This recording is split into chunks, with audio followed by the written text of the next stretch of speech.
Hey there, this is Ranjit and I have this Asus Zenfone 2 with me, and in this video I'll share some of the tips and tricks with the Zenfone 2. And this Asus Zenfone 2 is actually a pretty big device. It sports the 5.5 inch screen, hence using it with a single hand is actually pretty difficult. And to add to the problems, Asus has put this power button at the top, which makes it actually pretty difficult to operate with the power button. But luckily, as it runs the Zen UI, it has a lot of features and gestures. For example, this is my home screen, and if you notice, I have left one icon empty over here, and that is because we have this gesture. If you just double tap, it puts the phone to sleep, that is standby, and you can easily also wake up by just double tapping. We saw this with the LG G2, G3, and that is also there on this Zenfone 2, and it actually works pretty well. As you can see, it works, so you don't have to actually use the power button. Also, as it's a large phone, accessing the notification tray is a little bit difficult. You got to stretch, but again, if you just pull it down like this, you can easily access it, and it works actually very well. Also, you can access various home settings while just using this gesture, so it works actually pretty well. You can just pull like this to access the notification tray,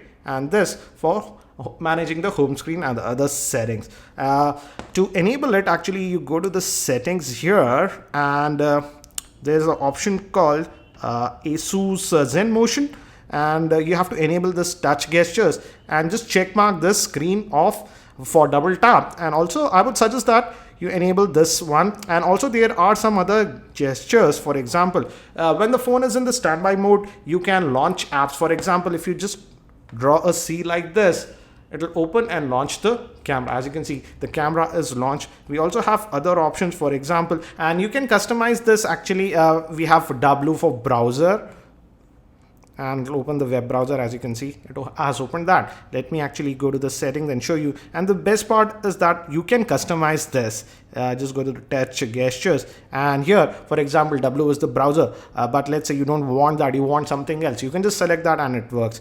I've enabled the V option to open the flashlight also, so this is also a useful feature in my opinion. When we also go to the app tray, this is also actually highly customizable. If you just click here, you can actually change the grid size. I have actually changed it. As you can see, you can go up to 5x5. That way you have a lot of icons.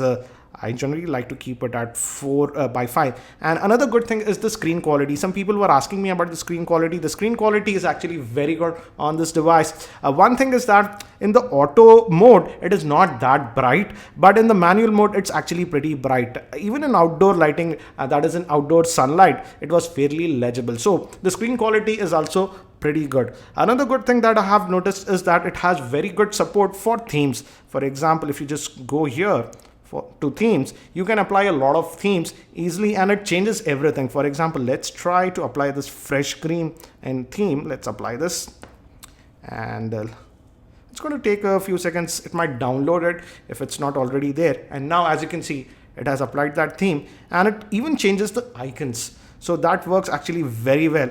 And the best thing that I like about this Zen UI is that generally I'm not a big fan of custom UIs, but I would say the Zen UI works actually very well, and it does not add that lagginess that many other UIs do that. So I would say that this Zen UI actually adds value to the Zenfone 2, and it's actually highly responsive. Even with heavy apps and multitasking, everything actually works. So I love the Zen UI. If another thing is that we also have this auto start manager, and if you just click this, by default, there are a lot of apps that actually start by themselves on Android. When you restart your device, you can easily disable it. For example, I can just disable this, and now that is disabled. There are also preloaded apps that might just start automatically. For, let's say, I don't want this doctor safety app to start automatically, I can disable that.